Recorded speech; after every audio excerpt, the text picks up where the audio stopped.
Sénégal woo na la Sénégal way na la say Sénégal woo na la Sénégal way na la ndeysaan Sénégal way na la Sénégal way na la ndeysaan Sénégal way na la Sénégal way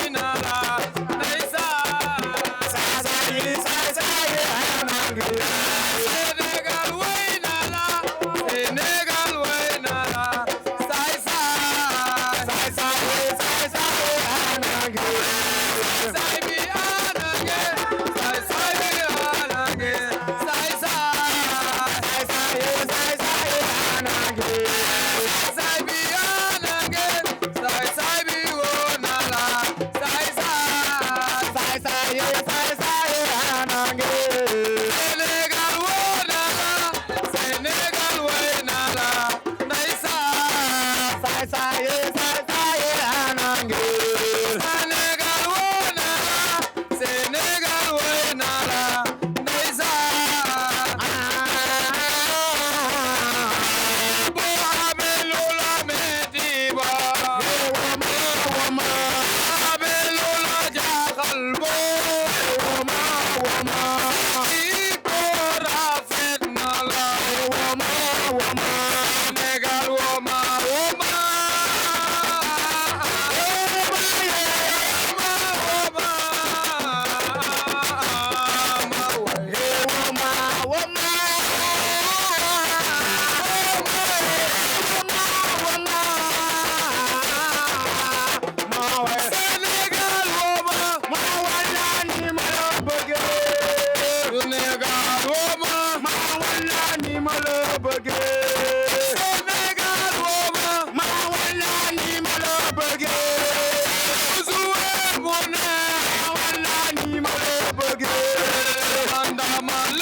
kon mu ngi noonu bokk KS 221 yéen ñaam ci duñu suivre sur scène lii la leen indiloon tey fii nga xam ne moom mooy ci gàlle bi kii li naaw ba Sénégal gagné 3-0 digganteem ak équipe bi nga xam ne moom mooy équipe bi nga xam ne mooy Botswana li nga xam ne mooy Nicolas Jackson moo doublé ak benn but bi nga xam ne ki nga xam ne mooy Serif Ndiaye moo ko dugal loolu war a tey on va faire un débriefing dans quelques instants dañ def benn plateau boo xam ne dinañ ñëwaat ci match bi avec nos très chers invités qui seront là dans quelques instants ku ci mel ni Mbaye Papa Dji qui vient d'arriver ak ki nga xam ne mooy Souleymane Ba dinañ ñëw moom Jules le connaisseur ñu àggaat ci match bi ñëwaat ak yéen ci débriefing bi ni lay demee c'est l'émission Gallé Kane comme ni ma ko waxee rek ni lay demee saa su nekk ambiance lay doon mais ambiance bu àndal li nga xam ne moom mooy ay analyse ànd ak ay décortiqué ñu ànd ci ak suñu expert tey gis ngeen ko Renaissance africain lañu am ànd ak Ablaye Ndiaye ak ki nga xam ni moom mooy Thiawo ñu nar a dikkaat ak yéen ci li nga xam ne moom mooy match bi nar a def débriefing complet ci kanam lay doon ak yox la ñu dem.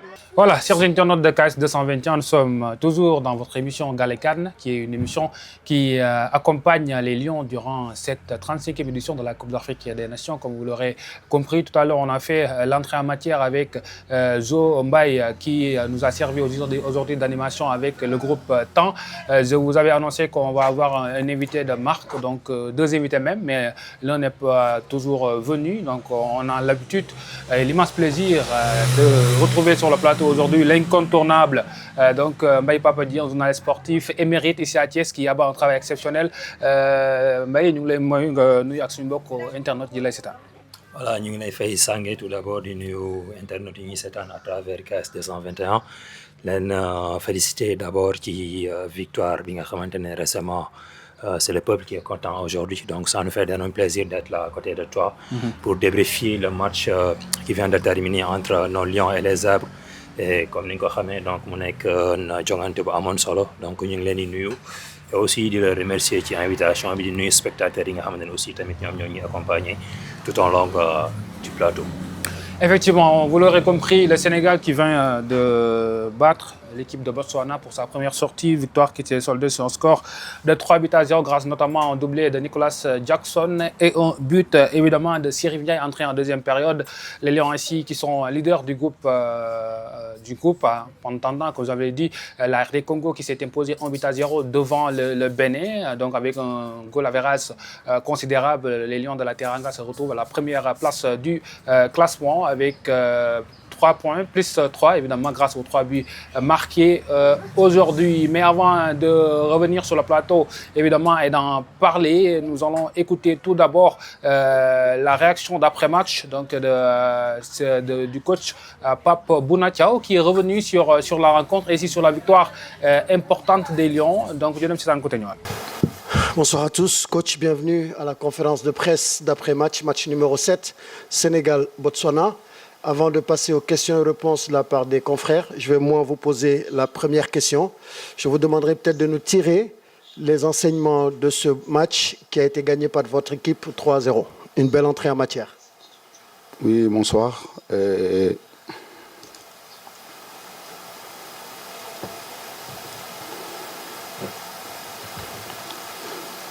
Ce que je retiens sur ce match, c'est l'équipe était vraiment sérieuse. Voilà, ils ont respecté les consignes et ils ont fait ce qu'il fallait. Ils ont fait le boulot et c'était important. On savait que le premier match d'une compétition, bien débuter une compétition était vraiment important. Et ça s'est vu que ces garçons ont voulu vraiment cette victoire et ils l'ont bien joué et bravo à eux.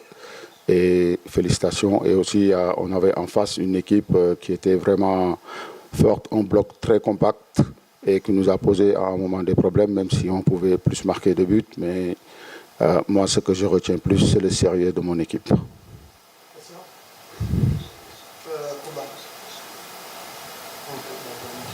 Bonjour coach, félicitations. Merci. Quelle appréciation vous faites des 40 premières minutes si on sait que le Sénégal avait du mal à percer le verrou botswanais? Est-ce que vous pouvez revenir avec nous sur cette partie relativement difficile pour les Lions?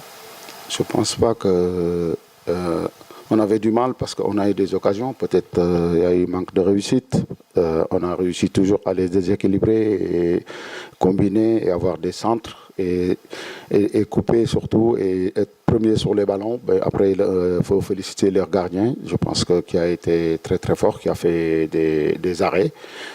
Voilà, mais je ne pense pas que c'est une équipe. On avait du mal. Je ne pense pas.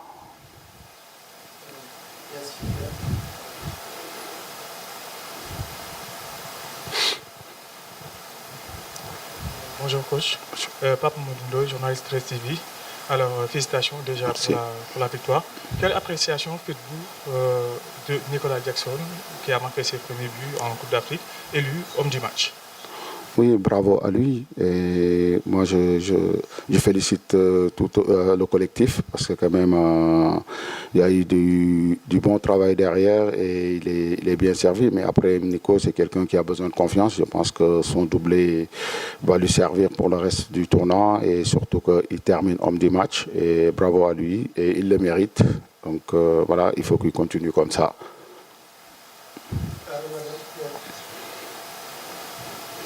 Bonsoir coach, et félicitations. Merci. Alors, on vous a vu sur ce match évoluer dans différents schémas tactiques avec les changements que vous avez actés. Est-ce à dire que quelque part cette équipe du Sénégal-là a un effectif qui lui permet de surprendre davantage ses adversaires? Quelle lecture on peut avoir de ces différents changements dans 3 schémas tactiques différents sur un match? Oui, parfois ça dépend du contexte du match pour changer de système. C'est pour ça qu'on est venu dans ce tournoi avec plusieurs systèmes dont on a travaillé et les gamins ont bien reçu le projet et ça c'est très très important. C'est pour ça qu'à tout moment on peut changer notre système et ça je pense que c'est quelque chose de bien parce que comme on se fait étudier tout le temps avec les analystes vidéo très très forts aujourd'hui dans ce monde qui savent étudier les équipes, parfois c'est mieux de basculer de système à l'autre pour le temps qu'ils réagissent, ça peut nous permettre de faire mal à l'équipe adverse. Micro. Attendez le micro. Et restez assis. S'il vous plaît, merci. Bonsoir, Papé. Bonsoir. Félicitations pour cette belle victoire. Ça n'a pas été facile, mais en fin de compte, ça a été facile parce que le début était un peu difficile. Vous avez gagné ce premier match. Le second match sera contre la RD Congo, que vous connaissez très très bien. Et comment voyez-vous justement cette rencontre-là, le samedi prochain? Oui, merci. C'est vrai, il n'y a pas de match facile. Et moi, je ne pense même pas que le match a été facile parce que jusqu'au bout, on a cherché à tuer le match. On tue le match, je pense, dans les dernières minutes. Donc ça veut dire qu'on était en face d'une équipe de Botswana très solide, et avec un bloc vraiment qui est compact et qui sont forts dans les transitions, qui nous ont posé parfois des problèmes. Mais après, mon équipe a su garder l'équilibre défensif qui est très très important. Mais après, par rapport à la RDC Congo, moi, je trouve que c'est pas déjà la même compétition. Là, c'est la CAN. Donc voilà, et j'ai vu qu'ils ont gagné leur premier match et c'est une belle équipe. Et je profite ici aussi de la conférence de presse pour leur souhaiter surtout bonne chance pour les éliminatoires des matchs de barrage de la Coupe du Monde parce que quand même c'est l'Afrique qui gagne. On les souhaite de se qualifier à cette compétition. Mais on sait que dans quelques jours, on va jouer contre eux. On les avait déjà joués chez eux. On est parti chercher une victoire vraiment que mon équipe avait gagné beaucoup de confiance. On sait qu'ils vont arriver avec un esprit de rare. Mais ça reste un match de championnat parce que quand même on est dans les matchs de groupe. Nous on prend match par match. Le prochain ça sera eux. On va bien les préparer. On les a déjà étudiés. On va continuer à les étudier et on verra bien le jour du match. Bonsoir coach, Adja Vitesse Forel. Félicitations. Alors moi je voulais revenir un petit peu sur le match. 3 buts marqués par 2 attaquants alors qu'on reprochait au Sénégal d'avoir une attaque un tout petit peu à fond entre guillemets. Quel travail est-ce que vous avez fait, coach, pour permettre cette fois-ci à cette attaque d'être beaucoup plus présente? Oui, c'est sûr. Dans le football, on aime voir les attaquants marquer. Et c'est sûr, c'est bien de marquer un but pour un attaquant parce que la confiance, elle est importante. Mais pour moi, le travail le plus important, c'est le collectif. Donc nous, on est une équipe. Le danger peut arriver de partout. On a des militaires qui marquent des buts. On a des joueurs de côté qui marquent des buts. Et ça, c'est bien. Et ça permet parfois aussi, quand les autres équipes nous étudient, nos attaquants puissent se démarquer. Comme aujourd'hui, qu'on a vu Nicolas Jackson qui met un doublé. Voilà, espérons que ça va continuer. Oui, c'est bon. Coach Hubert Mbeng, quotidien sportif record à Dakar. Félicitations pour cette belle victoire. Aujourd'hui encore, vous avez réussi un coaching gagnant avec Cheikh Tidiane Sabali. Voilà un garçon qui se montre souvent décisif quand il entre en jeu, en fin de partie. Est-ce que vous le considérez comme un super sub ou on peut s'attendre à le voir un jour démarrer comme titulaire? Oui, félicitations à lui parce qu'à chaque fois qu'il marque, à chaque fois qu'il rentre sur le terrain, il réussit à délivrer une passe décisive ou marquer derrière. C'est quelqu'un. Bon, après, c'est à l'image du groupe, c'est le collectif. Je pense que les autres aussi qui sont rentrés, ils ont fait une bonne rentrée. Maintenant, pour moi, j'ai 28 titulaires. Donc voilà, là, je suis obligé de mettre une 11 de départ. Après les autres, ils arrivent derrière. Et voilà, et le jour qu'il doit être titulaire, il le sera. Mais pour moi, en face, dans mon groupe, j'ai 28 titulaires. Voilà, je vais prendre les 3 dernières questions, c'est ceux qui avaient levé avant, là, la dame et ensuite ici. Ah, désolé. On demandera un temps additionnel au coach. Allez-y.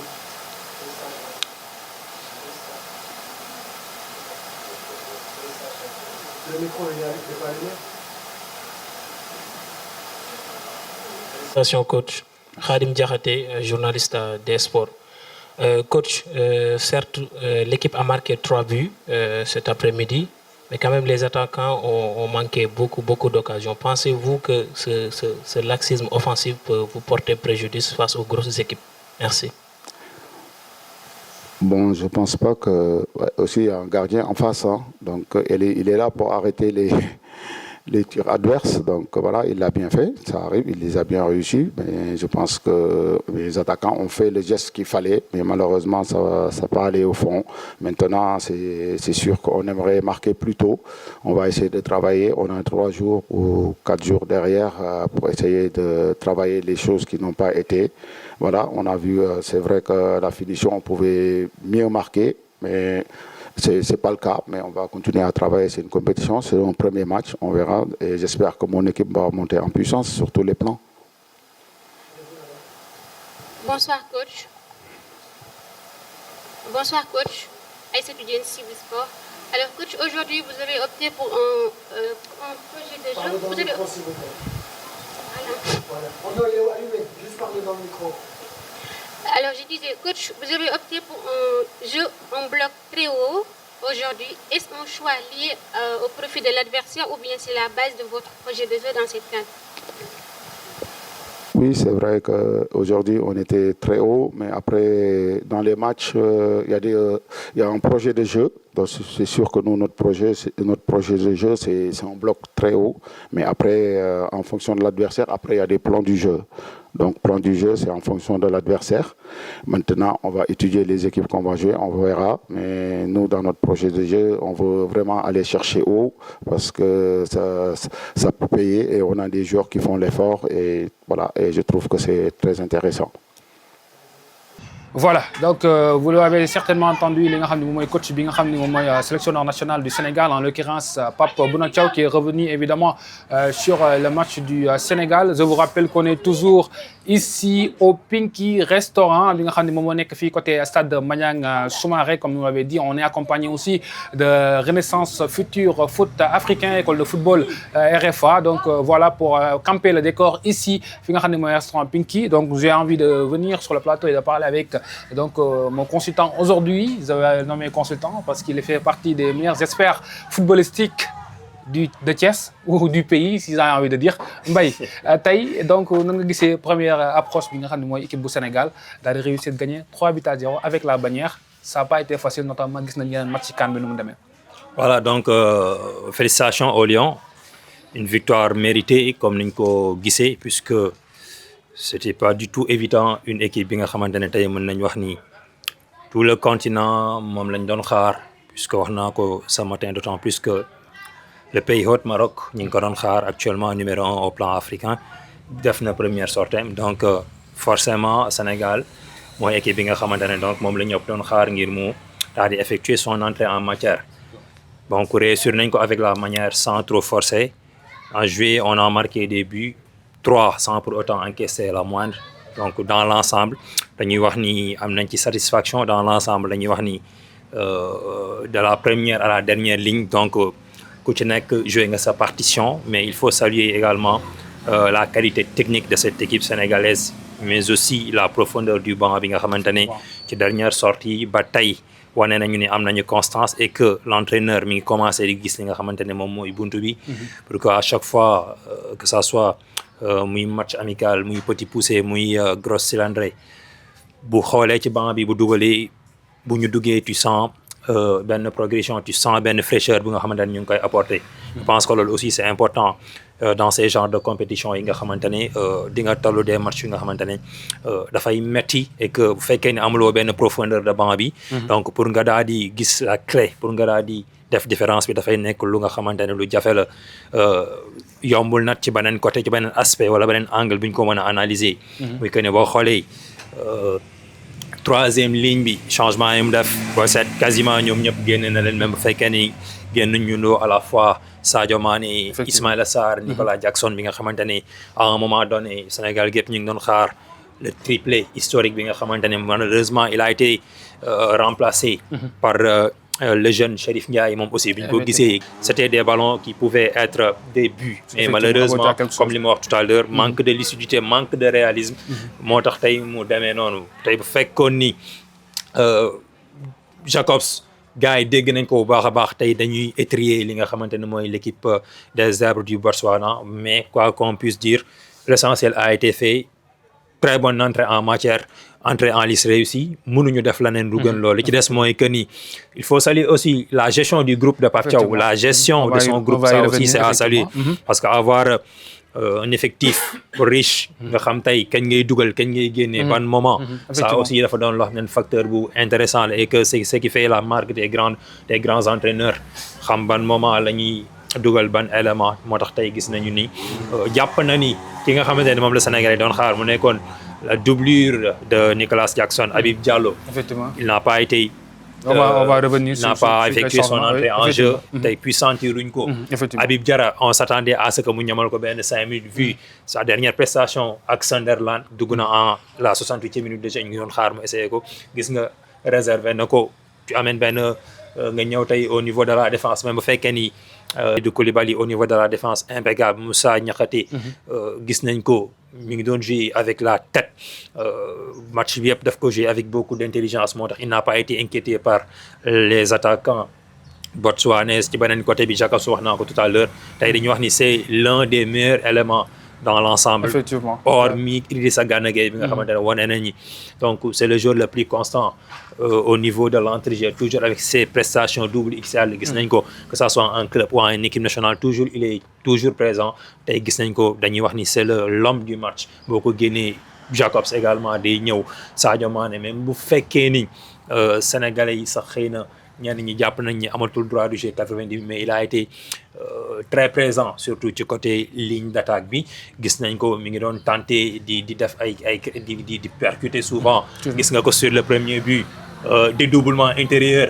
xam na ban moment la temporiser ban moment la Jacobs war a traverser pour le dédoublement intérieur ban moment la bàyyi passe bi est-ce gis nga moom mooy l'initiateur d'abord du but bu njëkk bi nga xam ne moom la Nicolas Jackson daal di dugal l'expérience de Idrissa Gana Gueye également l'initiateur sur le deuxième but de Nicolas Jackson effectivement fu may bëgg a rebondir à part li nga xam ne mooy groupe bi travail bu am solo bi nga xam ne def nañ ko on a vu aujourd'hui l'équipe sénégalaise jouer face à un bloc bas donc am nañu habitude di ko gis et souvent ça tournait mal mais aujourd'hui tey dañoo gis ni le Sénégal a été patient dans cette rencontre ba détourner bloc bas bi est-ce que vous pensez que aujourd'hui Pape Thiaw avec son groupe par rapport peut-être à Aliou Cissé à changer un cap waaw xam nga bloc bas dafa nekk lu nga xamante ne ni observateurs yëpp wala entraîneurs yi jàpp nañ ni mooy li gën a jafe résoudre en matière de football même ci football moderne bi mais am na ci ñoo xam ne warul mën a causer problème ci ñoom peut-être Aliou Cissé le moment bi nga xamante ne dañ ko daan tegal ñaari bus muy am problème pour jàll c'est parce que il ne croyait pas à 100% à Iliman Ndiaye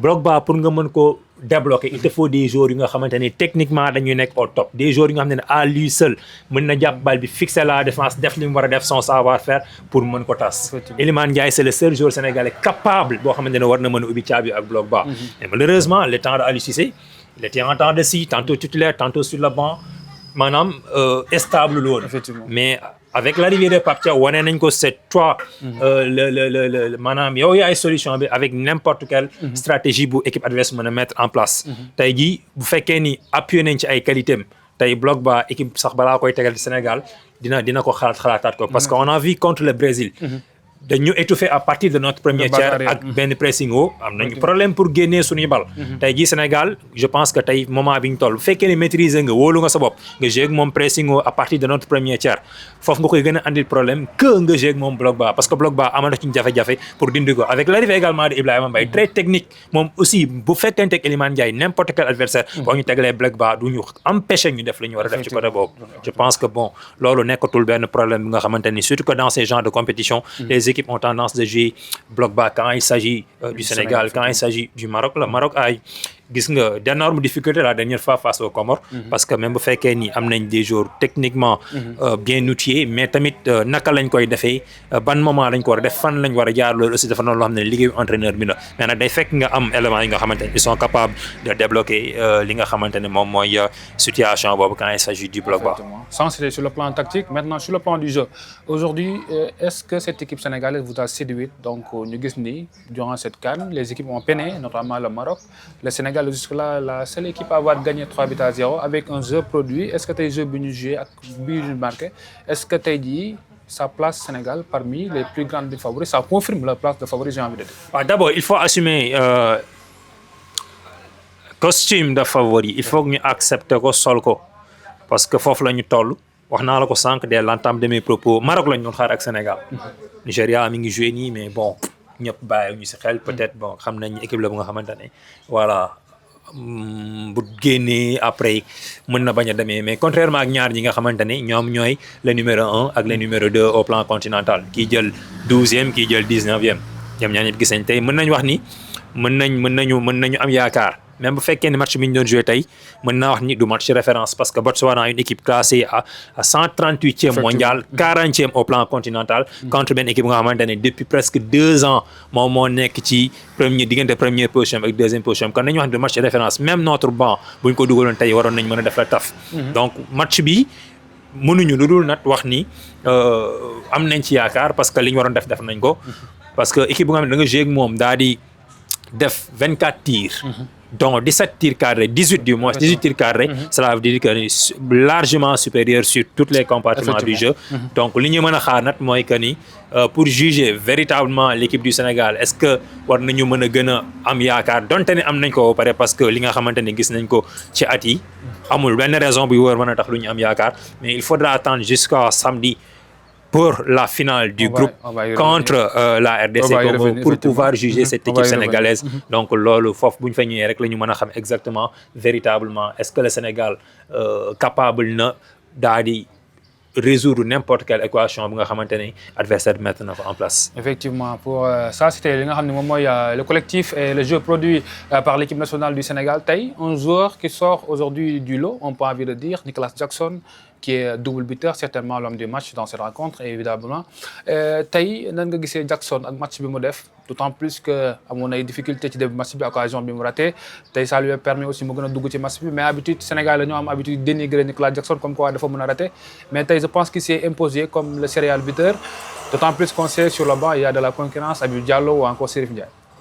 Waaw, en tout cas quoi qu'on puisse dire Sampuna Sampuna boo ko déggee mooy amatul benn raison buy tax ñu naan Habib dafay ñëwaat ci kawam parce que sur les 2 derniers matchs du Sénégal il a été décisif contre Kenya c'est lui qui avait marqué le but matinal contre Brésil bi mu duggee gis nañ apport bi mu andi donc marqué na ay points actuellement attention parce que la dernière fois bi waa ji génnee une liste de 28 dont 4 attaquants de pointe dama ne mais attends lan la ñuy def Coupe d'Afrique ak 4 attaquants de pointe tu as Chérif Ndiaye Nicolas Jackson Habib Diallo Boulaye Dia ça sert à quoi ma ni xëy na kon bon wàññiwul dara parce que poste yëpp doublé nañ ko yi triplé nañ ko xëy na pour avoir beaucoup plus de sécurité moo tax mu def ko mais actuellement dañu doon wax diggante Habib Diallo ak Jackson qui sera le titulaire mais ñun ñëpp xam nañ ni c'est Jackson qui est le titulaire dañu doon wax est-ce que duñ ko génne de mettre Habib parce que Habib c'est un renard de surface c'est quelqu'un yi nga xam ne Jackson dafa koy am di ko mandé da koy am dugal ko xëy na sénégalais yi ci angle boobu lañ ko analyser ñu jàpp ni waawam lañ war a jiital mais actuellement débat boobu tëj nañ ko puisque Jackson tey dugal na ñëpp seen poche il a mis 2 buts mënoon a dugal lu ko mais attention tey dañuy dem si match yi nga xamante ne compétition bi day gën a relever adversaires yi dañuy changer Botswana wax naa la ko léegi mooy équipe bi gën a faible ci poule bi benn bi nga xamante ne tey sax joué ne face à la RDC benn tey sur le plan footballistique moo devancé Botswana tey ci compétition bi li muy dem fa la ñu mën a xamee est-ce que Jackson dañ koy confirmer ou pas tey waroon na mën a dugal lu ëpp 2 buts tey au moins waroon na mën a génn ak benn quadruplé parce que dañuy gis ni à chaque fois dafay am des opportunités yu nga xamante ne war na ko mën a sur ces petits détails là je pense que moo koy tardel tey di nga dégg une équipe comme la RDC boo xam ne dañ lay mettre un Chancel Mbemba très expérimenté on te met tey benn Samuel Moutou Sami boo xam ne dafay communiquer du la may sax ngay àgg ci première ligne kii bi dinaa ñëw ça je donne un exemple tey ji da ngay dajeeg benn Côte d'Ivoire bu nga xamante ne nii dañu am benn charnière centrale bu expérimenté boo xamante ne yi li nga mën a am ci Botswana am ko ci benn doo ko am foofu tey match yooyu bu fekkee ni benn nga ci am benn boobu bu fekkee dugaloo ko déjà dafay yàq sa match te boobaa attends-toi à ce que les Sénégalais doon wax tamit dafay ñëwaat ci yow. maanaam li ñu ciy déggee mooy un attaquant comme Jackson demi occasion dafa war a nekk bii ci moom occasion daf ko war a dugal occasion franche moom waxaale wuñu instant bi foofu la Jackson war a nekk tey jouer contre le Botswana tu mets 2 buts man ça m'impressionne pas ça n'impressionne pas les observateurs parce que buñ ko tegee ci Botswana teg ko ci Botswana mais tamit comme que def na ko amuñu lan lu ñu wax mais jàppal ni compétition bi luy gën a dem muy gën a métti te occasion yi nga am tey 5 occasions tu mets 2 tu rates 3 di nga dem foo xamante ni doo am sax benn wala boo amee benn doo amaat ñaar kon benn boobu da nga ko war a dugal foofu la ñu xamee la marque des très grands avancants Jackson il va falloir que mu être beaucoup plus clinique beaucoup plus lucide surtout ci dernières assises ci dernières actions yi mais en tout cas mën nañ ko féliciter ci 2 buts yi nga xamante ni dugal nga ko l'essentiel a été fait et que mu conscient tamit ci kenn li muy gën a dem muy gën a métti. Ça c'est l'aspect offensif. Maintenant on va venir sur l'aspect défensif, la solidité de cette équipe sénégalaise. On a l'habitude de le dire, il fait partie, on a la meilleure charnière si on peut dire de l'Afrique entre Koulibaly et Moussa Niakhaté. Donc ils ont tenu bon aujourd'hui, ils n'ont pas grand chose à faire mais ils ont répondu présent lorsqu'il fallait. Ouais, surtout la prestation de Kalidou Koulibaly. Lui aussi a livré un gros match, de même que Moussa Niakhaté qui a joué intelligemment. Et surtout que l'adversaire jouait 90 minutes. Ben tir cadré là. Ben tir cadré. Est-ce que ça tir cadré? Est-ce que du demi tir cadré? 90 minutes. Kon amul dara lu extraordinaire. Et tay dañuy wax ni ben Mbaye Papa ji sax boko tégon tay ci camp yi gaay yi buñ tëddee mën nañ nelaw parce que amuñu woon benn arme boo xam ne leen war a mën a permettre ñu foncer traverser deuxième ligne bi ñëw dugg suñu dernière tiers bi pour mën a créer le danger donc équipe bi moo toll noonu donc mais lu ñu ci mën a wax rek l'essentiel bi def nañ ko donc charnière centrale la bu nga xamante ne ñun ñëpp xam nañ ni ba coupe du monde moom moo ñuy topp Moussa Niakhaté très régulier Kalidou Koulibaly un élément incontournable maintenant nag li ci des mooy ñu gën a liggéeyaat ci yenn aspects yi puisque contre le Brésil gis nañu ni face au gros cylindré ni ngay comporté woo face au petit poussé ak noonu dafay différent donc li ci war a def mooy ñu gën a vigilant ci surtout nag ci yenn détails yi parce que tamit équipe mën nga ko empêcher mu xam say camp na mu mel mën nga ko empêcher mu produire ba agsi sa zone daal di créer le danger mais coup de pied arrêté défensif ci sa côté offensif ci ñoom mën nañ ko am exploiter ko dans ce cas là foofu la ñu war a gën a mën a liggéeyaat est-ce que yenn faute inutile yi ci suñu zone war nañ ko def est-ce que buñ ko defee tamit naka lañ war a mën a défendre sur l'adversaire quel que soit l'adversaire ba nga xamante ni le danger dinañ ko mën a éviter ci pour épargner ci Edouard Mendy je pense que ci côté boobu la ñu war a mën a gën a liggéeyaat ci foofu la ñu gën a mën a vigilant mais l'un dans l'autre quand il s'agit des petits poussés pour man amuñu kenn fii en Afrique yoo xam ne war na mën a inquiéter suñu charnière centrale bi à savoir Moussa Niakhaté ak Kalidou Koulibaly. Effectivement, je vous rappelle qu'on est avec Mbaye Papadji, journaliste sportif, pour décortiquer l'après-match de Sénégal-Botswana, match qui s'est soldé sur un score de 3-0. Le temps pour nous aussi, avant de revenir évidemment sur le plateau et d'en parler, de continuer le débriefing, d'aborder la deuxième équipe, le deuxième adversaire, autant pour moi, de l'équipe nationale du Sénégal. Évidemment, donc les Sénégalais, après la victoire donc, du Sénégal 3-0, ont donné leur point de vue par rapport à cette belle victoire. Jërëjëf si daan côté ñëwaat. maaleykum salaam ziar naa lu wér. am nga jàmm. na ko yittee. alhamdulilah. mu mel ni da ngaa ñëwoon tey promenade def doxantu. waaw gis nga de laal air nii tuuti xoolaale match Sénégal bi passé ak gars yi. kontaan continuer xam nga lépp. waaw noo jàngatee tey suñu match bi ak Lions yi. kontaan ak continuer rek ndax Sané Madio fi ka gars yi doon xaar ñëwee fa noonu ñëw naa contentement bu rëy ak expérimentalité jàngal na gars yi maanaam li gars yi foogul woon si moom daal Sané Madio indi na ko. mi ngi noonu xam nga lépp. lan nga yaakaar ne tamit moom lañu war a mën a yokk si match yi di ñëw. nañ indi 5-3-2 bi 5-3-2 bi système de jeu la ndax Pape Thiaw loolu laa ko bëgg a conseillé 5-3-2 bi système la système boobu nag mentalité la te dina gën a yokk équipe bi fa kawe quoi waaw loolu moo xalaat naa ko. loolu nga gis. waaw kon daal yow foofu nga teg daal sa loxo. waaw fu laa teg sama loxo. ay ci sa waay let's go. papa nuyu naa la. fay naa la. noo def yaa ngi si jàmm. ça va alhamdulilah. alhamdulilah. li ñu woon tey doon na laaj match Sénégal bi seetaan nga ko nan nga ko gisee ak nan nga ko dundee tamit aussi. Bon, la première analyse, on a une grande équipe. Donc on a vu qu'on a une équipe boo xam ni dañuy dimbalante di attaquer ndoo et aussi de respecter les consignes. Donc on a vu que le match contre Brésil bi ñu seetaanoon en deuxième mi-temps ça a véritablement consolidé l'équipe et je crois que cette équipe-là mën na dem ba demi-finale au moins inchallah. si papa lan nga gis ni mën nañ koo yokk si match bi di suñu match yi nekk suñu kanam. bon match yi di ñëw toujours discipline bi rek jël bañ a xeeb benn adversaire on a des joueurs talentueux des joueurs de niveau mondial et je crois que war nañu mën a am toutes les attentes attendues pour une bonne équipe on a une très bonne équipe ok papa merci beaucoup. ok moo def. maa ngi fi soxna yaa ngi si jàmm. maa ngi si jàmm ba. naka liggéey bi. waaw bu mel ni dañoo doon laaj match Sénégal bi noo ko dundee tey ak tamit lan ngay gën a encourager suñu Lions yi.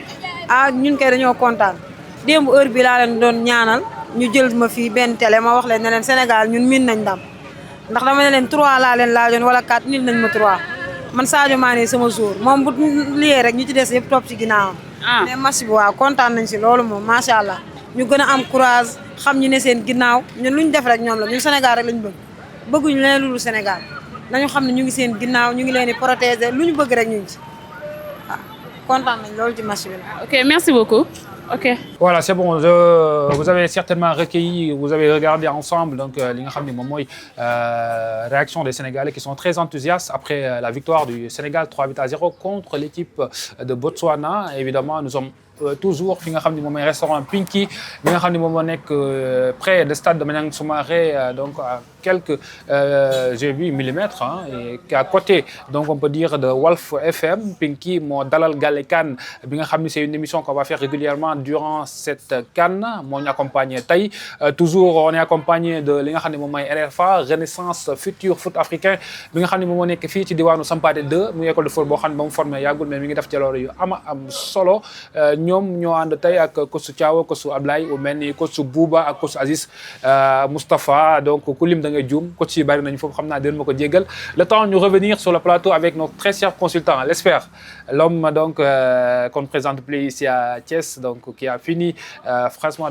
d'abattre un travail exceptionnel et qui continue d'abattre un travail exceptionnel au sein du sport sénégalais tey ñu ñëw ci li nga xam ne moo ci deuxième adversaire de l'équipe bi nga xam ne moom mooy Sénégal muy le gros calibre du groupe en l'occurrence la RD Congo qu'on a croisé notamment en qualification Coupe du Monde on les a battus 3-2 maintenant comment le Sénégal doit aborder cette deuxième rencontre contre la RD Congo? Est-ce qu'on est toujours maîtrisable? Là, je ne crois plus. Après avoir remonté, je ne crois plus. Voilà, nos amis congolais, c'est l'occasion de les féliciter puisque aussi ils ont réussi leur entrée en matière face aux Léopards, face au Bénin, 1-0. Mais en tout cas, je le disais tantôt que ce sera la finale au niveau de notre groupe. Mais l'essentiel est que ça va être extrêmement difficile cette fois-ci puisque voilà, ce sera le match du siècle. Ñoom lu ñu mën a def pour daal di décrocher seen victoire maanaam li nga xamante ne moom la ñu def récemment au stade des Martyrs. Ils vont le faire mais en tout cas le Sénégal reste le Sénégal gis nañu leen c'est une équipe bu nga xamante ne avec un jeu très fluide, très huilé, des joueurs qui ont l'habitude de jouer ensemble. Tey booy seet ñoom à 80% l'équipe ne change pas. Desabre c'est entraîneur la bu nga xamante ne il fait toujours confiance à ses joueurs. Tey tu vas à part Dimitri Berthaud bi nga xam ne moom moo gardé woon les cages contre le Sénégal. Pratiquement 95% ci ñi nga xam ne ñoo nekkoon titulaire contre le Sénégal ils sont présents ci 35e édition Coupe d'Afrique bi. Chancel Mbemba moom moo ñëw à part ça am na benn défenseur bu ñu andiwaat à la place de Batou Ben Sika bi nga xam ne il est absent. Wan Bissaka ñëw na, il y a Noah Sadiki, il y a Samuel Moursami. Tey ligne d'attaque bi on a vu la titularisation de Bongada, il y a Fiston Maélé qui est là, il y a Cédric Bakambo, Meshak Elia, la grande surprise tey gis nañ comme daal di démarrer sur le banc des remplaçants. Cela veut dire que ni wóolu na li mu yor en plus de cela. Yohan Wissa bi nga xam ne ñu ngi doon xaar mu daal di koy sélectionné nga xam ne reprendre na compétition bi quelques jours après décembre daal di publier liste bi à notre grande surprise ñu gis ni mu daal di zappé Yohan Wissa même fekkee ne dafa toog lu yàgg footballul ça veut dire dafay wane ni moom ñàkkul ay éléments yoo xam ne war na mën a compter ci ñoom. ñoom aussi dañu am confiance te match bi ñu génn tey muri contre le Bénin man je le disais que ni bopp mooy seen match bi nga xamante ne soit moo leen di dugal contre le Sénégal wala moo leen ciy génne. Comme que gagné nañ ko dugal 2 buts ñu VAR bi dindi benn bi dañuy wax ni donc ils vont jouer avec l'ascendance psychologique, ils vont venir avec beaucoup plus de motivation. Jouer avec le Sénégal d'abord c'est une motivation ak n'importe quelle équipe parce que le Sénégal c'est l'équipe à battre, le Maroc c'est l'équipe à battre. Booy jouer ak moom motivation bi ngay àndal, détermination bi ngay àndal, engagement bi ngay àndal, donc dafay doon lu nga xamante ni dafay nekk lu favorable ci équipe bi taxaw ci kanamu Sénégal surtout nag période bii nga xam ne dañu war a jouer ak la République démocratique du Congo, la RDC. ci fàtte ni actuellement ci dernière Coupe d'Afrique des Nations bi moom moo ñu raw. parce que ils ont terminé 4e, battu en 3e place par les Bafana demi-finalistes. Donc équipe la bu nga xamante ne dafay ñëw essayer de faire le maximum possible, le mieux que la précédente édition. Donc ñoom loolu la ñu bëgg a def. moo tax nag bu ñu ñëwee actuellement dañuy wax ni seen match bi ñuy joué contre le Sénégal. moom aussi mooy match bi leen war a gën a mën a yóbbu ñu gën a sori ci compétition bi. parce que bu fekkee ni tey nga tête une équipe comme le Sénégal da nga naan donc pourquoi pas viser loin, pourquoi pas daal di rêver plus haut ci li nga xamante ne moom mooy compétition bi. donc moo tax match la bu nga xamante ne mënul yomb ci kanam Sénégal seulement que avantage bi rek mooy que ni ils vont se déplacer à Tanger xam ne le Sénégal aura la possibilité de jouer tous ces matchs au grand stade de Tanger jusqu'en demi-finale si on parvient à terminer première de notre poule. ñoom ñooy ñëw bu ñu ñëwee aussi dinañ am tuuti loo xam ne ne benn avance bu ñu leen ëppalee. mais tamit psychologiquement le Sénégal mën na jouer ci victoire bi nga xam ne am nañ ko récemment devant 80 000 spectateurs au stade des Martyrs devant la République démocratique du Congo. Et je vous rappelle que benn victoire de RDC Congo am dans l'histoire ci kaw Sénégal c'était en 1976.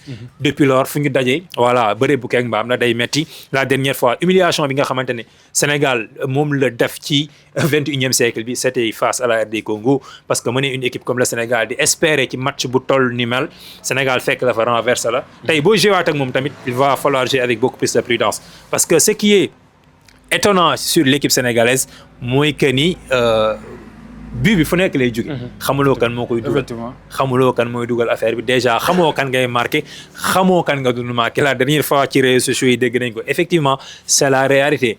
tey nga préparé benn plan anti Sadio Mané on te amène benn Sadio Mané junior à l'occurrence Cheikh Sabali c'est lui qui a fait la différence bi ñu demee Kinshasa. Tey bu subaa da ngay ñëw nga ni non damay def plan anti Elimane Ndiaye on te met benn Habib Diallo mu ñëw def la ne la c'est-à-dire équipe du Sénégal bi c'est ce qui fait la force de cette équipe sénégalaise maanaam doo xam kan ngay liggéey pour mën a empêcher Sénégal mu war a def li mu war a def ci xam doo xam aussi tamit ban moment nga war a taxawal sa ligne doo xam ban moment tamit nga war a dem attaquer. Là aussi dafa nekk lu nga xamante ne Pape Thiaw bu ko comprendre war na mën a il peut faire mal dans cette compétition face à n'importe quel adversaire. Effectivement, on va essayer d'entrer dans cette deuxième match du Sénégal contre li nga xam ne moom mooy la RD Congo.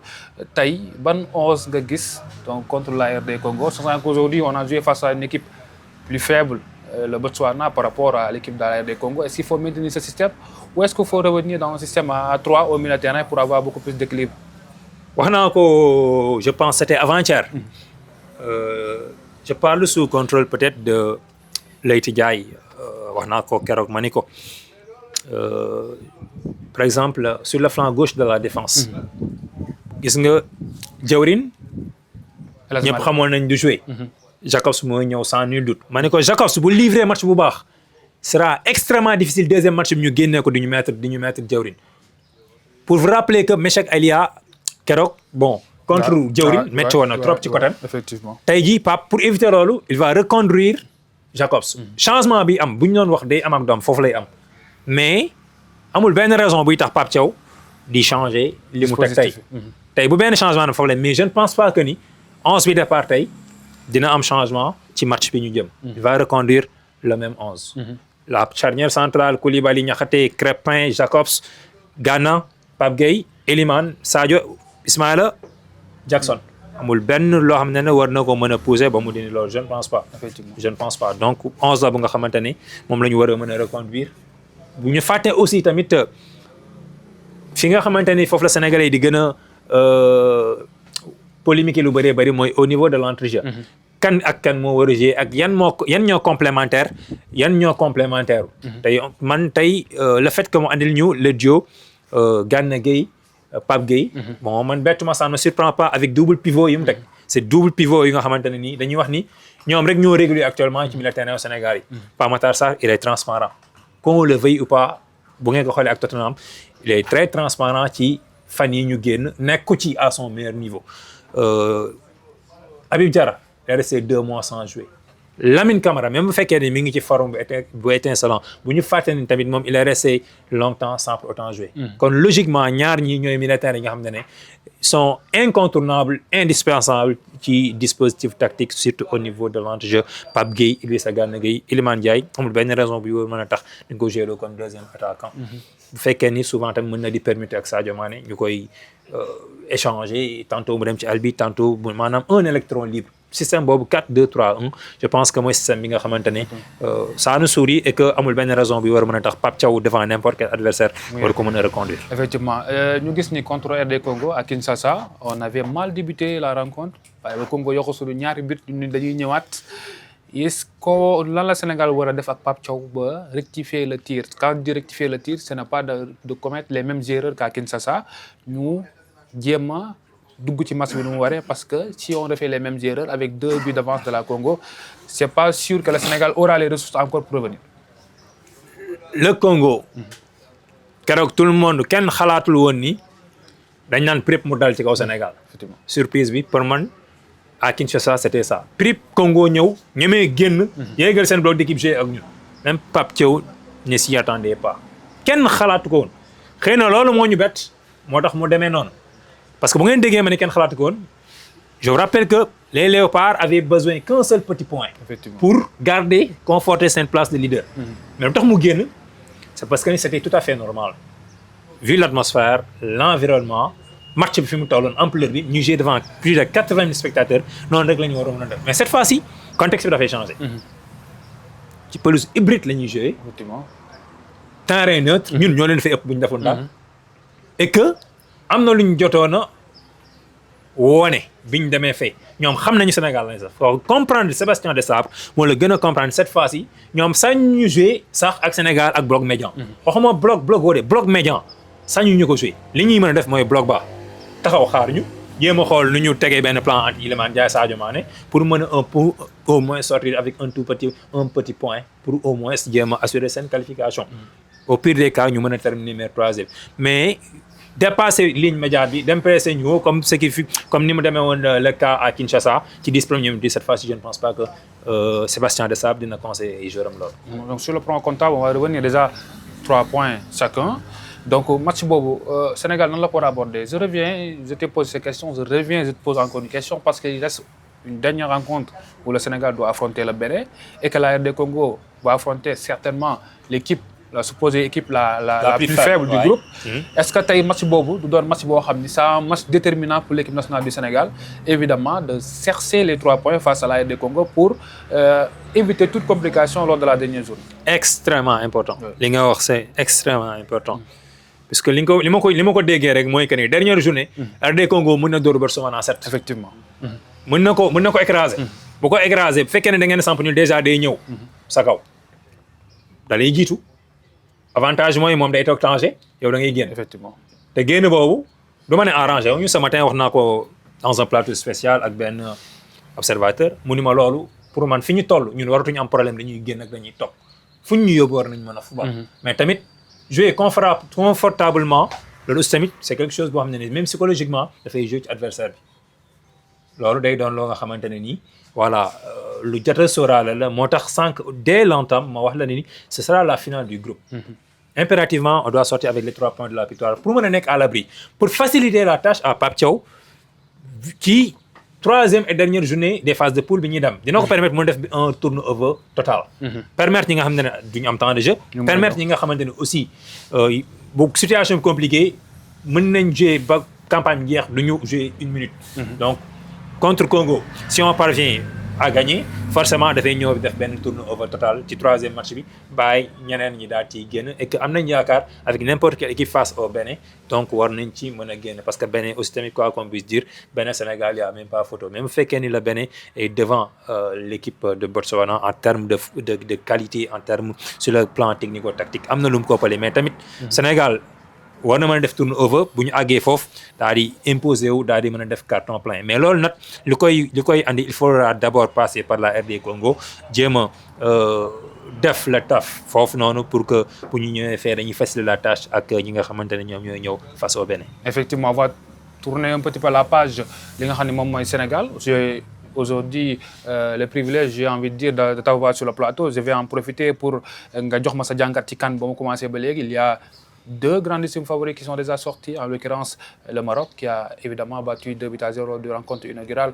Donc les Comores, l'Égypte hier a peiné mais a remporté ce match. Comment voyez-vous les favoris, notamment ceux qui tiennent tête peut-être du Sénégal pour li nga xam ne mooy match yi na nga gisee seen rencontre jusque-là? Ouais, actuellement, bon, en Coupe d'Afrique, tout le monde sait que les entrées en lice, donc, c'est compliqué pour les ténors. Parce que nous savons les outsiders, ou bien les petits poussés.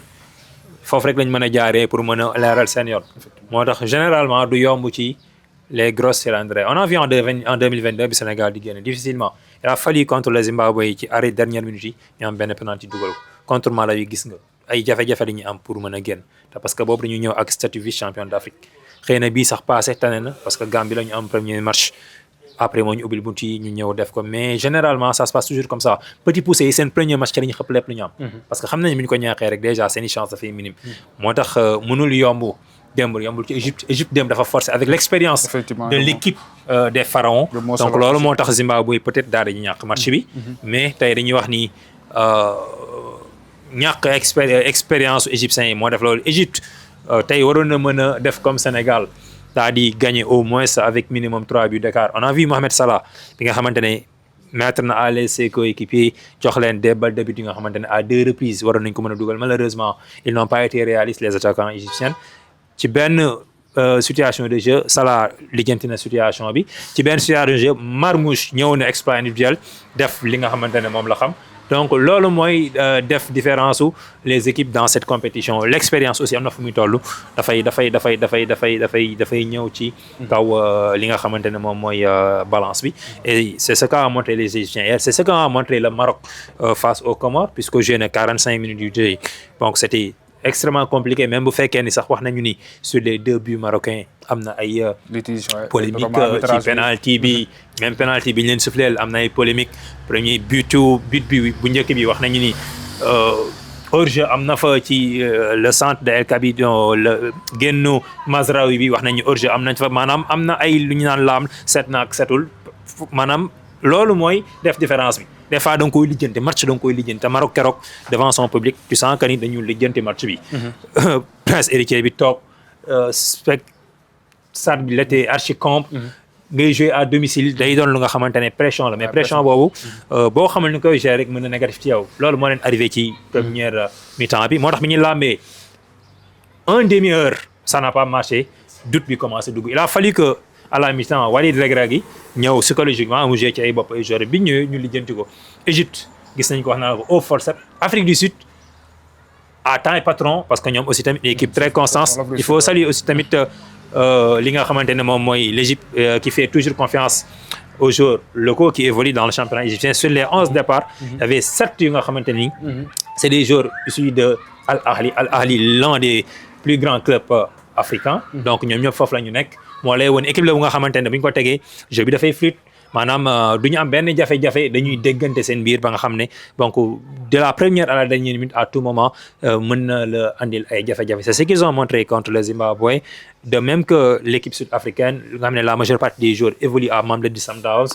c'est des joueurs yi nga xamante ne depuis dernière CAN ba léegi ñoom ñëpp dans le championnat sud-africain dañuy jouer amuñu problème pour déggante yoruñu ay sélection c'est des équipes yi nga xamante ne très huilées te les soudées moo tax ñoom aussi tamit c'est des équipes yu ñu war a mën a bàyyi xel la ci compétition parce que mën nañu tenir tête à n'importe quelle équipe yi nga xamante ne ñoom la ñu jël comme des favoris dans cette compétition. Effectivement on a été avec Mbaye Papa Dji donc mbégte contentement la am saa su nekk donc bokkal moom plateau il fait partie des grands donc du sport thiessois on peut dire donc Sénégalais en même temps qui m'ont tendu pour la première fois le micro kon tey su ma nekkee ak ki nga xam ne moom mooy un homme d'expertise comme lui à chaque fois damay am mbégte ak contentement je vous rappelle donc on est toujours au Pinky restaurant qui est li nga xam ne moom mooy donc restaurant bi dalal émission Galle Kane c'est une émission qui accompagne les fan zones fait un débriefing de pendant d'après match on a eu le plaisir aujourd'hui d'être accueilli par Pinky donc restaurant donc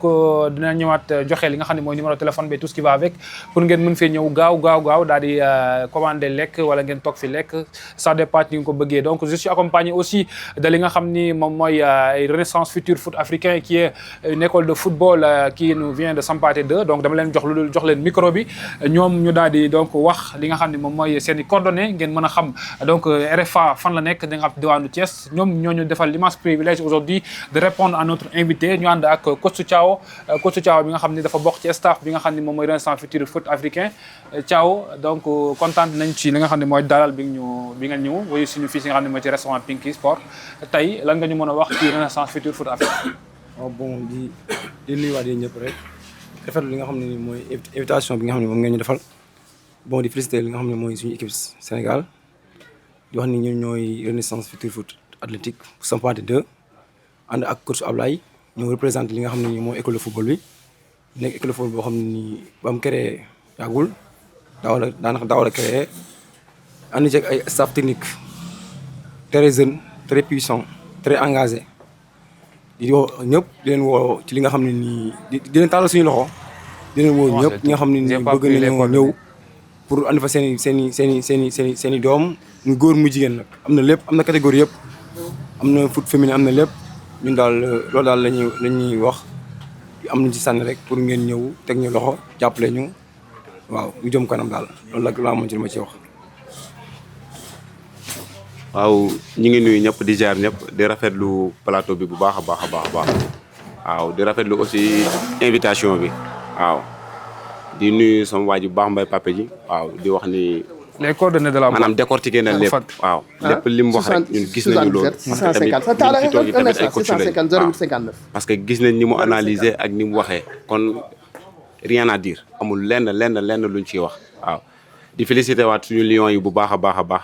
di leen wax ni c'était normal ñu ñëwee nii tey parce que équipe bi ñu amoon dafa xaw a faible loolu lu normal la waaw leen li ci des rek mooy beneen équipe bi ñuy xaar am na attaquant yoo xamante ni ay attaquant yu efficace lañu kon nañu xaar bu baax a baax suñu match bi ñu jëm mooy gën a metti que bii ñu passé ñu gën a concentré wu rek ànd jàppale gaynde yi waaw beneen bi ci tegu mooy waaw Renaissance du futur football athlétique nag muy RFA 56-15 waaw di leen wax nag inscription yi seerul waaw 5000 francs mooy inscription yi mensualité yi 2000 francs la waaw loolu rek la ñu amoon ci luñ ci wax di remercier waat ñu invité bu baax a baax di wax jërëjëf.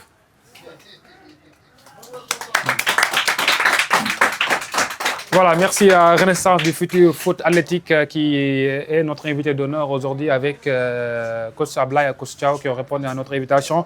Je vous disais tantôt qu'on est ici à restaurant Pinky, donc tout près de Walf FM, donc où voici vous pouvez vous localiser par rapport au stade de Maniang Soumaré au 77 600 donc 55 08 59 77 655 08 59 le 77 655 08 59. Donc, je répète, le 77 655 08 59. Vous pouvez donc coordonner avec le gérant. Il s'agit de Doudou, le restaurant Pinky, toujours prêt à vous accueillir. C'est lui, le restaurant évidemment, qui a géré donc la toute première émission de Galekan, qui est donc une émission, je vous rappelle, durant cette 35e édition de la CAN, qui va vous accompagner donc pour vous faire un débriefing avec de l'ambiance. Vous l'avez certainement donc regardez donc au tout début de notre émission. Zombaï, donc Asiko avec le groupe Temps était là pour accompagner les Lions de la Teranga. Très rapidement, ma ñëwaat sama invité du jour. Xam naa ne bëggoon nañoo continuer émission bi. Xam naa ne kuy waxtaan ak yow moom du ci mos a doyal. Mais donc le temps moo ñu xaw a xoj tuuti. Donc ñu bàyyi la nga tàggatoo ak mbokk internet yu CAS 221. Ça fait toujours un plaisir de partager ce plateau avec toi, mon ami et frère, et que à chaque fois ñu ñëw on sent que ni voilà dafay nekk lu exceptionnel. moo tax quand tu nous appelles duñ fi nekk sax di teg xel. dañ naan bon dañuy dem bu ñu ñëwee bon c'est ak yow comme ni nga ko defee d'ailleurs dañ lay remercier ci confiance bi di remercier également voilà waa RFA donc ñii dañuy wax ni day métti rek mais y a des futurs Sadio Mané. des Kalidou Koulibaly Edouard Mendy donc loolu moom bon man bi ma koy dajee wax du tey day mettre rek parce que kenn xamul et que ces formateurs là ñoom coach Laay coach Thiaw donc dañuy ñoo xamante ne ñii ñooy affaire bi parce que togg ba mu ñor jox la ne la yàqal defe naa yàq yomb na waaye togg moo jafe waaye togg lu muy jafe-jafe xam li ngay jëndi moom moo ko ëpp solo bu ma nee xam li ngay jëndi mooy dañ la jox ay xale waroo leen def footballeur mais nga war leen def ay nit nga war leen def quelqu'un déjà loolu rek parents d'élèves yi mënuñu ko fay seen formateurs yi xam nga dégg nañ léegi mu joxe numéro bi joxe coordonnées joxe kii pour que inscription yi mais parents yi ñoom ñoo la gën a xam ne seeni doom bu ñu jugee école ñëw ci kër yi bu ñu ñëwee 5 minutes ñoom dañuy doyal déjà bu fekkee da nga am keneen koo xam ne rôle bi ngay jouer ci kër gi moom lay jouer ak moom ci terrain bi ba pare di veiller ci ay études am je pense que kooku déjà amuloo fayam li nga war a def mooy parents yi seen papa yi ñu ñaanal ak seen yaay ñu ñaanal seen formateurs yi parce que ñoom dañuy jouer rôle bu extrêmement important ci seen avenir yéen li ci des nag mooy ngeen góorgóorlu te xam ne amaana sax fi ngeen débuté Sadio Mané débuté wul foofu fi ngeen débuté Nicolas Jackson débuté wul foofu tant d'autres am ngeen possibilité yéen a ngi ci télé yi di xool yéen a ngi am ay coach yu leen di orienté am ngeen ay équipement yu rafet am ngeen ay ballon yu baax li ci des mooy ngeen góorgóorlu ci biir terrain bi di déglu seen coach yi di respecter entre nekk xale du tax nga respecter aussi li nga xamante ne moom mooy liggéey bi nga la war waaye nag football lu mu neex am na lu ko bu solo mooy jàng bi yéen ñëpp ay élèves ngeen def leen focus ci jàng bi bu jàng bi yombee rek football day yomb mais bu jàng bi yombul bu ngeen ko négliger rek day feeñ ci football bi te boobaa coach yi duñ leen ci bàyyi toujours dañuy wax di ko wax sport étude mooy yoon bi gën a gaaw pour nit daal di réussir ci àddunaam kon nag ci des mooy ngeen gën a góorgóorlu gën a joxante cër di bàyyi xel seen coach yi te ngeen éviter surtout li nga xamante ne moo xew léegi ci réew mi xale bu la gën a ndaw moo la gën a ñaaw laa mi bu leen saaga bu leen copier loolu copier leen Sadio Mané copier leen Edouard Mendy Sadio Mané est-ce que mës ngeen ko dégg bu ngeen ko déggee ba léegi moo wax bu ñaaw jëmale ko fenn mosu leen ko dégg déjà ba mu nekkee xale ci loolu lañ ko yar déjà di koy copier loolu moo gën benn xale bu rom fee di taxaw di dagg nday ñëpp di ko dégg wala muy wax loo xamante ne nii ku ko dégg da ngay taf sa gémmiñ bu leen copier ci loolu amul njariñ amul sens jàng mi bu ngeen ñëwee terrain ngeen def fi ngeen war def pare dem tëdd bu ngeen xëyee jël seen i bagage dem école tout court yam fi ngeen war a yam bu ngeen ko defee d'ici quelque temps di ngeen toogaat fii 10 ans ñu ni li ñu benn waaye doon wax un jour ci restaurant bi nga xamante ne fa lañ doon defee plateau spécial bi jour match Sénégal Botswana gis nañ ko mi ngi nii lépp loo mën am loo am talent amoo discipline ça ne sert à rien kon gën leen a góorgóorlu ci côté boobu ngeen gën a bàyyi xel seen coach yi ngeen dimbali seen waajur yi ëllëg ci loolu en tout cas ñi ngi leen encouragé bu baax a baax di encouragé seen coach yi parce que c'est pas du tout évident Pape Thiaw Aliou Cissé Germain Dro Guardiola li ñuy def yomb na coach la ñuy def coach na defal na ko jiitu mooy former boo mënul former nag si tu n'as pas une bonne formation mënuñu la coacher donc formation bi d'abord mooy la base donc ñii nag ku leen xam-xam ne muy taw muy naaj muy sedd muy tàng ñoom ak xale yi ci tool bi ba keroog ñi am li ñu bëgg encore une fois tous nos encouragements mi ngi ñëw ci seen côté ñu jaajëfal leen baax a baax jaajëfal équipe technique bi nga xamante ne aussi ñoo ñu doon gunge ci plateau spécial yi on se donne rendez-vous prochainement voilà donc bu dee kii na rek donc nos portes sont grandement ouvertes ñu ñëw waxtaan ñu ak yow ci li nga xamante ne moom moo soxal wala sport plus particulièrement le football rawatina la 35e édition de la Coupe d'Afrique des Nations de football jaajëf. Merci beaucoup Mbaye Papa Dji, le doyen, j'ai envie de dire, qui a répondu à l'invitation. Donc, nous allons terminer aussi sans pour aussi Bachelen, donc nga xamni mom moy Babacar Diallo, mom moy jaay li nga xamni moy nga ginnaw en arrière plan en décor. Donc ku bëgg jokko Babacar Diallo nga def 78 250 25 57 08 le 78 250 25 57 mom nga mëna jokkol mu jaay la des moyens des tuniques donc très bien élaborés donc de l'équipe nationale du Sénégal. Mom aussi bokk na ci sponsor yi accompagné donc pour li nga xamni mom moy Galekan. Donc si vous aussi voulez aussi vous qui nous suivez faire partie li nga xamni mom moy des partenaires de nga xamni mom moy ci Galekan, vous pouvez nous appeler sur le 77 673 17 19. Je répète le 77 673 17 19. Le numéro est en train de s'afficher sur bas, les deux numéros sont en train même de s'afficher sur bas. Vous pouvez nous donc vous appeler encore, nous accompagner dans Galekan. Du moment où termine aussi sans pour aussi remercier sama li nga xamni moy sama technicien en l'occurrence Daouda Sow mo nekkoon ci ginnaaw donc caméra bi donc di def liggéey bu am solo, mais aussi Mati Mbourake moom mi ngi nekk donc sama reporter terrain moom mooy donc sama donc ki may àndal léegi maintenant sur le terrain Mati timide na def nag mais garaawul coo jubul dinañ gérer loolu donc toutes mes donc remerciements Mati pour cette première donc on peut dire réussie. Merci donc aussi à RFA donc encore une fois merci à Pinky Restaurant qui donc moo dalal Galekan aujourd'hui.